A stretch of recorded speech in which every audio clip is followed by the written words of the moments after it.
A nonprofit organization working to rescue Americans stuck in Haiti says it doesn't have the resources to save everybody. Project Dynamo says many of Americans stranded are there in remote areas.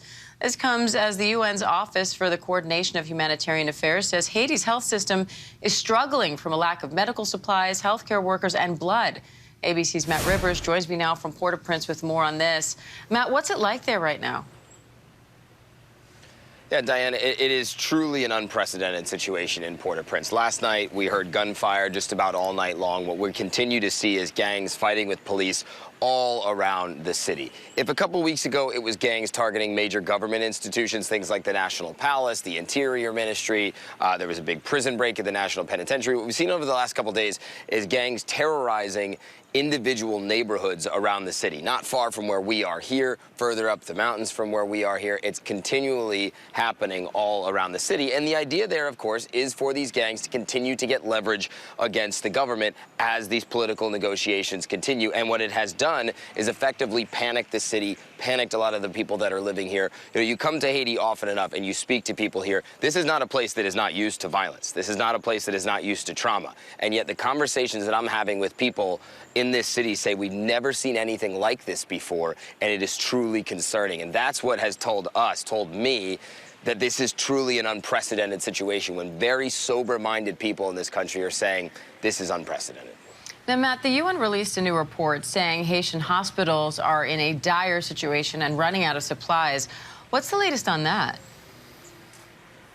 Yeah, so what we saw early on is gangs going into these hospitals and looting these hospitals. And I want to make it very clear that the gangs are the ones that are doing this. This is a community, a city where people are incredibly desperate. And we don't use the word looting just, you know, sporadically like that. These are criminals doing criminal acts inside these hospitals to the detriment of people in this city, people who desperately need those medical supplies. And we've seen that from the very beginning of this conflict, is that gangs are doing anything that they can to have leverage against both the population and the government. And that has included targeting in hospitals. It's including targeted containers that are sitting at the port, a UNICEF container, for example, containing neonatal supplies, supplies needed for mothers who have given birth. They stole that stuff from the port, and they are using that as leverage against the population here. That means that the healthcare system in this city has effectively collapsed. It means that if you need care, if you need dialysis, if you need cancer treatments, if you break your foot, if you are shot,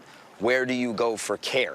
And that is not a clear answer for people in this city. We've been to several hospitals around here. They're closed. They're boarded up. We've spoken to doctors here who are not willing to go to work for fear of being killed on their way. So that is what's going on here. The healthcare system has collapsed, and where the aid is coming from, there's no aid coming in, which means how it gets better remains unclear. So, Matt, where do talks about that transitional presidential council stand, and how much of a difference could that council make at this point?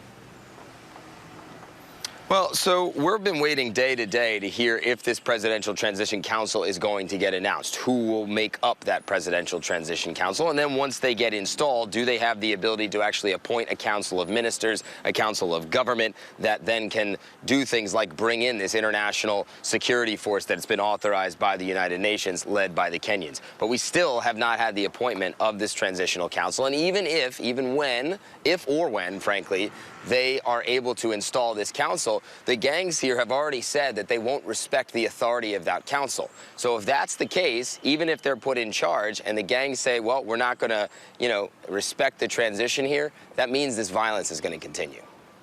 All right, Matt Rivers in Haiti. Thanks, Matt. Stay safe. Hi, everyone. George Stephanopoulos here. Thanks for checking out the ABC News YouTube channel. If you'd like to get more videos, show highlights, and watch live event coverage, click on the right over here to subscribe to our channel. And don't forget to download the ABC News app for breaking news alerts. Thanks for watching.